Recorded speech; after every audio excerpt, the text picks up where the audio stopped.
Tive dois pais, um rico e outro pobre.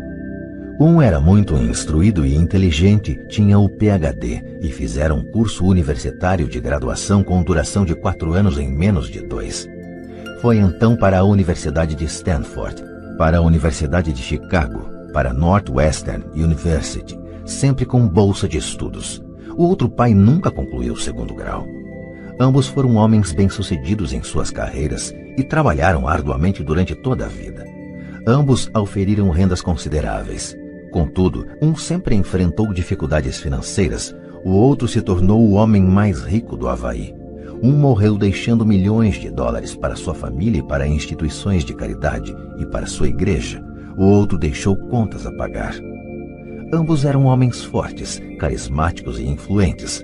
Ambos me ofereceram conselhos, mas não aconselharam as mesmas coisas. Ambos acreditavam firmemente na instrução, mas não sugeriram os mesmos estudos. Se eu tivesse tido um único pai, teria tido que aceitar ou rejeitar seus conselhos. Tendo dois, tive a escolha entre pontos de vista contrastantes, a visão de um homem rico e a visão de um homem pobre. Em vez de aceitar ou rejeitar simplesmente um desses pontos de vista, me descobri pensando mais, comparando-os e escolhendo por mim mesmo. O problema é que o homem rico ainda não era rico e o homem pobre ainda não era pobre. Ambos estavam no início de suas carreiras e lutavam por dinheiro e pela família. Mas tinham ideias muito diferentes sobre dinheiro. Por exemplo, um dos pais dizia: o amor ao dinheiro é a raiz de todo mal. O outro: a falta de dinheiro é a raiz de todo mal. Quando garoto, a influência de dois pais, ambos homens fortes, era uma situação complicada. Eu queria ser um bom filho e ouvia, mas os dois pais não falavam a mesma língua. O contraste entre suas ideias, especialmente no que se referia ao dinheiro, era tão extremo que eu ficava curioso e intrigado. Comecei a pensar profundamente sobre o que cada um deles dizia. Muito do meu tempo era gasto refletindo, fazendo-me perguntas como por que ele fala isso, a respeito das afirmações dos pais. Teria sido muito mais simples falar: sim, ele está certo, concordo com isso. Ou simplesmente rejeitar o ponto de vista dizendo: o velho não sabe do que está falando. Porém, tendo dois pais que eu amava, fui forçado a pensar e escolher um dos caminhos por mim mesmo. Esse processo de escolher por mim mesmo se mostrou muito valioso no longo prazo. Não se tratou simplesmente da aceitação ou da rejeição de um único ponto de vista. Uma das razões pelas quais os ricos ficam mais ricos, os pobres mais pobres e a classe média luta com as dívidas é que o assunto dinheiro não é ensinado nem em casa nem na escola. Muitos de nós aprendemos sobre dinheiro com nossos pais. O que pode dizer um pai pobre a respeito do dinheiro para seu filho? Ele diz simplesmente: fique na escola e estude muito. O filho pode se formar com ótimas notas, mas com uma programação financeira e uma mentalidade de pessoa pobre. Isso foi aprendido pelo filho em sua tenra idade. O dinheiro não é ensinado nas escolas. As escolas se concentram nas habilidades acadêmicas e profissionais, mas não nas habilidades financeiras. Isso explica por que médicos, gerentes de banco e contadores inteligentes que tiveram ótimas notas quando estudantes terão problemas financeiros durante toda a sua vida. Nossa impressionante dívida nacional se deve, em boa medida, a políticos e funcionários públicos muito instruídos que tomam decisões financeiras com pouco ou nenhum treinamento na área do dinheiro. Muitas vezes penso no novo milênio e imagino o que acontecerá quando houver milhões de pessoas precisando de assistência financeira e médica. Eles se tornarão dependentes do apoio financeiro de suas famílias ou do governo.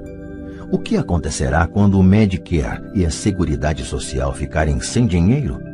Como uma nação sobreviverá se ensinar sobre dinheiro continuar sendo tarefa dos pais, cuja maioria será ou já é pobre? Como tive dois pais a me influenciar, aprendi com ambos. Tive que refletir sobre os conselhos de cada um deles e, ao fazê-lo, percebi o poder e o impacto dos nossos pensamentos sobre nossa própria vida. Por exemplo, um pai costumava falar: não dá para comprar isso. O outro proibia o uso dessas palavras, insistia em que eu falasse: o que posso fazer para comprar isso? Num caso temos uma afirmação, no outro uma pergunta. Um deixa você sem alternativa, o outro obriga você a refletir. Meu pai, que logo ficaria rico, explicava que ao falar automaticamente não dá para comprar isso, seu cérebro para de trabalhar. Ao perguntar o que posso fazer para comprar isso, você mantém seu cérebro trabalhando. Ele não estava dizendo que comprasse tudo o que desejasse. Ele incentivava fanaticamente que exercitasse minha mente, o computador mais poderoso do mundo. Meu cérebro fica mais forte a cada dia porque eu o exercito. Quanto mais forte fica, mais dinheiro ganho. Ele acreditava que repetir mecanicamente não dá para comprar isso era um sinal de preguiça mental. Embora ambos os pais trabalhassem com afinco, observei que um deles tinha o hábito de pôr seu cérebro a dormir quando o assunto era dinheiro, e o outro tinha o costume de exercitar seu cérebro. O resultado era que ao longo do tempo um dos pais ficava mais forte financeiramente e o outro enfraquecia. Isso não é muito diferente do que ocorre quando uma pessoa faz exercícios físicos regulares enquanto a outra senta no sofá e fica assistindo à televisão. O exercício físico adequado aumenta suas chances de ter boa saúde e o exercício mental adequado aumenta suas chances de ficar rico. A preguiça reduz tanto a saúde quanto a riqueza. Meus dois pais tinham atitudes mentais diferentes. Um acreditava que os ricos deviam pagar mais impostos para atender os menos afortunados. O outro dizia: os impostos punem os que produzem e recompensam os que não produzem. Um dos pais recomendava: estude arduamente para poder trabalhar em uma boa empresa. O outro falava: estude arduamente para poder comprar uma boa empresa. Um dos pais dizia: não sou rico porque tenho filhos. O outro: tenho que ser rico por causa de vocês, meus filhos. Um incentivava as conversas sobre dinheiro e negócios na hora de jantar. O outro proibia que se falasse do assunto durante as refeições.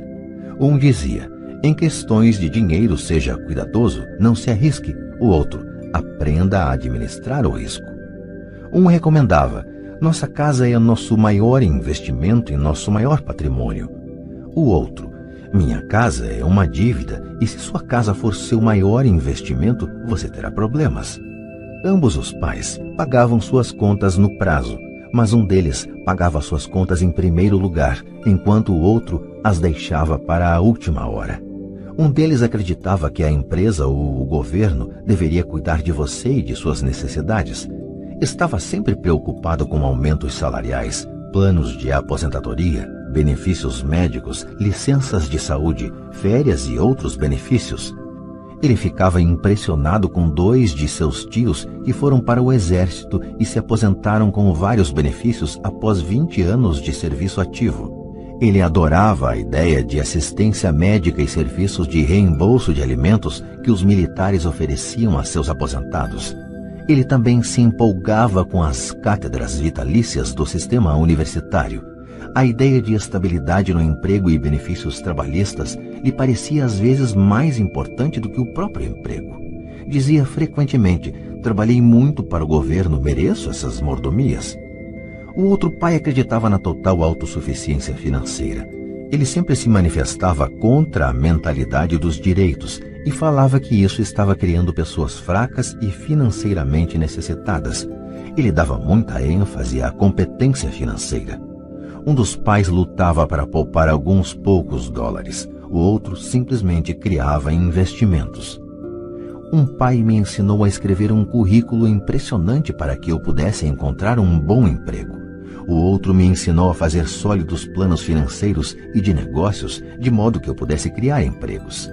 Ter 2 pais fortes me proporcionou o luxo de observar o impacto de diferentes formas de pensar sobre a própria vida. Observei que as pessoas moldam suas vidas por meio de seus pensamentos. Por exemplo, meu pai pobre sempre me dizia: nunca vou ficar rico, e isso acabou acontecendo. Meu pai rico, por outro lado, sempre se referia a si próprio como sendo rico. Ele dizia coisas como: sou um homem rico e pessoas ricas não fazem isto. Mesmo que estivesse totalmente quebrado após um revés financeiro, ele continuava a se considerar um homem rico. Ele se justificava dizendo: há uma diferença entre ser pobre e estar quebrado. Estar quebrado é algo temporário, ser pobre é algo eterno. Meu pai pobre dizia: não ligo para dinheiro, ou o dinheiro não é importante. Meu pai rico sempre dizia: dinheiro é poder. O poder de nossos pensamentos nunca poderá ser medido ou avaliado, mas desde jovem se tornou óbvio para mim a tomada de consciência de meus pensamentos e da forma como me expressava. Observei que meu pai pobre não era pobre por causa do dinheiro que ganhava, que era bastante, mas por causa de seus pensamentos e ações. Quando garoto, tendo 2 pais, me tornei consciente de que deveria ser cuidadoso com os pensamentos que decidisse adotar.